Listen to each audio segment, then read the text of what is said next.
Bonjour à tous et bienvenue dans cette nouvelle vidéo de l'Académie Nalios. Aujourd'hui, on va parler de la rentabilité de projet dans Odoo. Alors en fait, aujourd'hui, on va voir comment on peut analyser la rentabilité d'un projet lorsqu'on a plusieurs éléments, en fait, lorsqu'on a un revenu qui est la vente de notre projet, mais surtout lorsqu'on va considérer qu'il y a des feuilles de temps qui sont rentrées par les différents employés, lorsqu'il y a des achats qui sont réalisés pour rendre le projet possible, etc. Pour tout ça, en fait, on va utiliser la comptabilité analytique. Donc il faut avoir l'application de comptabilité et sélectionner l'application comptabilité analytique. Et ensuite, on va utiliser un produit de type service. Donc je vais directement rentrer dans le détail du produit. Ici, le produit qu'on va utiliser est la gestion de projet. Donc c'est simplement un produit de type service pour lequel je dis qu'on va créer un projet et une tâche. Et ici, on va rester en prépayé, préfixe, ça n'a pas spécialement d'intérêt. On pourrait utiliser également payer au milestone ou payer à la timesheet pour s'assurer qu'on peut piloter la rentabilité de son projet. En l'occurrence, ici, on s'est accordé sur un préfixe. Donc on va faire cela. Et ensuite, un des paramètres qu'il va falloir prendre en compte, c'est dans les employés. En fait, on va devoir renseigner, hop, je vais prendre mon profil à moi, le paramètre RH qui est le coût horaire. Donc ici par exemple j'ai mis 200, c'est peut-être beaucoup, je vais rentrer 50 et donc je vais dire que par heure, si je travaille sur un projet, en fait j'ai un coût horaire de 50 euros. Donc ce n'est pas le prix auquel mes heures sont facturées au client, mais le coût typiquement horaire que je représente pour la société dans le but de calculer la rentabilité d'un projet. Donc ici ce qu'on va faire tout simplement, c'est qu'on va faire une vente, hop, pour un client, imaginons celui-là, et je vais vendre ma gestion de projet. Donc ici, encore une fois, c'est un service que je vends, et je dis que voilà, on va vendre un projet à hauteur de 2000 euros par exemple. Ok. Lorsque je vais confirmer, je vais avoir du coup mon projet avec une tâche qui est créée et le nombre d'heures enregistrées qui en l'occurrence pour le moment est 0. Donc le projet est vendu, je vais commencer à travailler dessus. Donc je vais aller dans mes projets et en fait ici on va retrouver le projet qui a été créé, le S39 avec gestion de projet. Ce projet-là, on a une tâche. Ici, j'avais planifié 1 heure. Ça aurait pu prendre plus. On va dire que le temps alloué aurait pu être par exemple de 100 heures si j'avais vendu 100 unités et que mon produit avait été configuré en heures. Donc on va dire 100. Et ici, ce qui est pertinent en fait, c'est juste dans les feuilles de temps. Voilà, imaginons, j'ai passé une journée complète à travailler dessus. Donc j'ai passé 8 heures sur mon projet. Et on va voir l'incidence que ça va avoir. Donc je retourne en arrière et en fait ce qu'on va faire c'est on va regarder ici la mise à jour du projet qui va nous permettre de voir en fait la rentabilité de ce projet-là. Donc ici, quand je vois mise à jour, en fait, j'ai une information sur tous les composantes de ce projet. En l'occurrence, on voit qu'en termes de rentabilité ici en dessous, j'avais un revenu qui était prévu de 2000 euros. C'est le prix auquel je me suis accordé avec mon client. Et ici, déjà dans les coûts, j'ai un coût qui est la feuille de temps à 400 euros. Étant donné que je suis à 50 euros l'heure, j'ai passé 8 heures, 400 euros. Donc pour le moment, ma rentabilité de projet est à 1600 euros.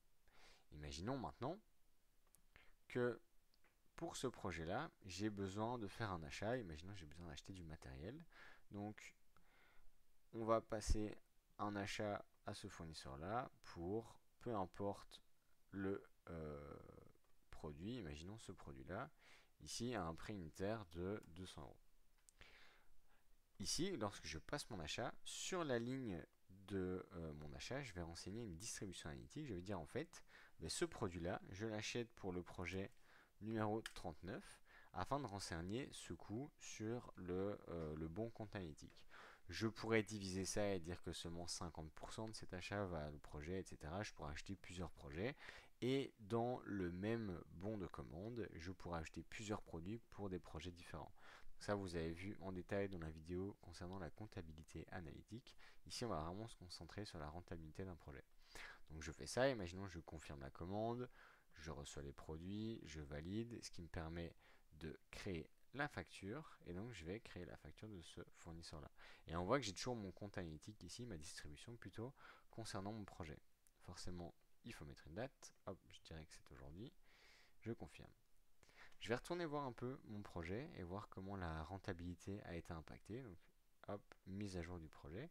Et on voit que cette fois-ci, j'ai maintenant un bon de commande qui était mon bon de vente à l'origine de toutes mes transactions. Ici maintenant j'ai un bon de commande fournisseur et une facture fournisseur.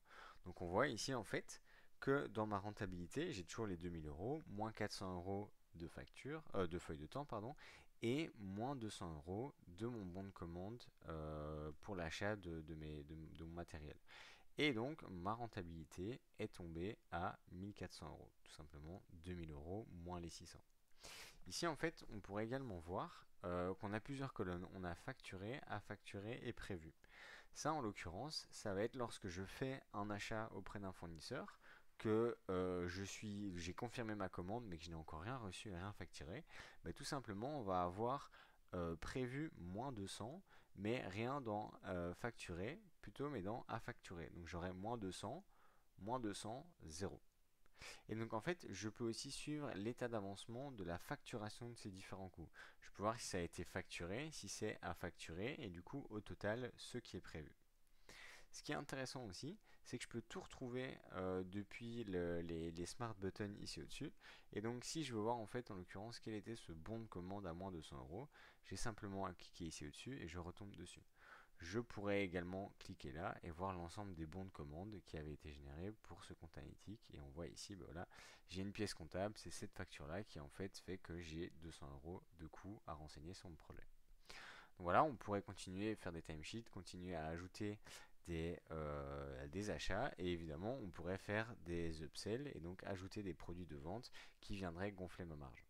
Donc voilà en résumé comment on peut un peu analyser la rentabilité d'un projet en prenant en compte différents éléments quand c'est des projets complexes, que ce soit des feuilles de temps rentrées par nos employés ou que ce soit des achats passés pour du matériel ou du service. Voilà, j'espère que ça a été clair pour vous. Si vous avez des questions, n'hésitez pas à les poser en commentaire, on se fera un plaisir d'y répondre. Et quant à moi, je vous dis à bientôt dans une prochaine vidéo.